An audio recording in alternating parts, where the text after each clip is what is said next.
इसके बारे में जानकारी दें, आप निवेदन दिया है आपने।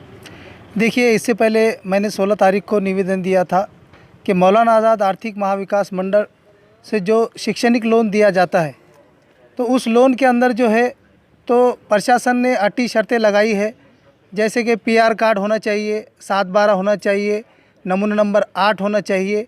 तो हमने प्रशासन से विभागीय आयुक्त तो हमने जो है तो एक निवेदन दिया था कि उसके अंदर की जो अटी है वो हटाया जाए, अन्यथा हम जो है तो 24 तारीख को जो है तो सलीम अली सरोवर के अंदर मैं नज़ीरुद्दीन फ़ारूकी यहाँ पर जल समाधि लूँगा, इस तरीके का मैंने निवेदन दिया था।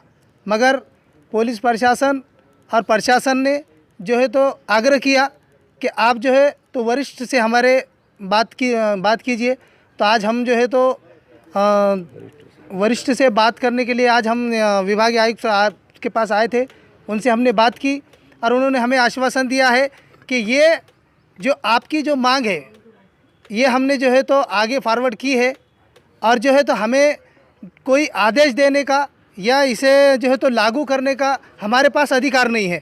तो इसी के तहत आज हमने जो है तो इस निवेदन को फिर से उनको दिया है और आगे हम इसके ऊपर जो लीगल कार्रवाई होंगी हम करेंगे।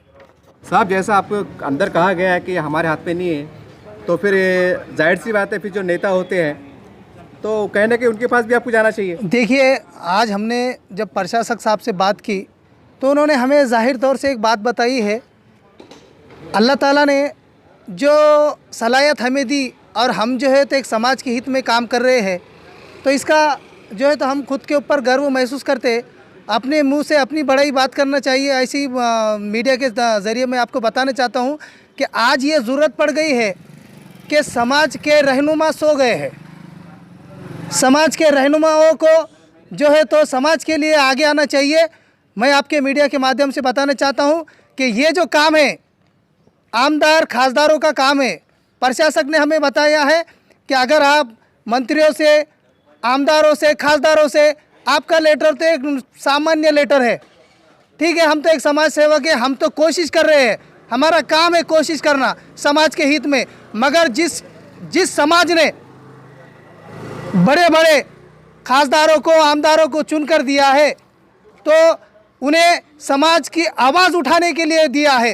ये समाज की आवाज़ कब उठाएंगे, यही मैं आपके चैनल के माध्यम से समाज के जो ठेकेदार है, जो आमदार है, खासदार है, मैं खासकर इम्तियाज़ जलील साहब से कहना चाहता हूं कि आप कब तक इस समाज को अंधेरे में रखेंगे, समाज के लिए कब आवाज़ उठाएंगे। ये समाज जो है तो नीचे के स्तर पर जा रहा है। आज मुस्लिम समाज का बच्चा 10वीं पढ़ता है और उसके बाद जब वो पढ़ने के लिए आगे जाने की बात करता है तो उसे आर्थिक परिस्थिति का सामना करना पड़ता है। और मौलाना आज़ाद आर्थिक महाविकास मंडल और ये सरकार बता रही है सबका साथ, सबका विकास, सबका विश्वास। किस बात का विश्वास है?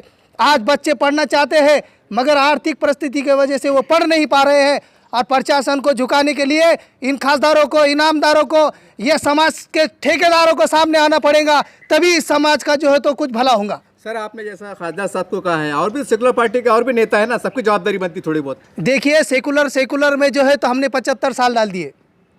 आज 75 साल से मुस्लिम समाज अल्पसंख्यक समाज का जो हाल है, जो उनका निचला स्तर इतना निचला हो चुका है कि आज वो किसी प्रकार का शिक्षण, किसी प्रकार की नौकरी उनके पास उपलब्ध नहीं है और सरकार भी इनको देना नहीं चाहती है, क्योंकि सरकार को इनको ऊपर लाना ही नहीं है।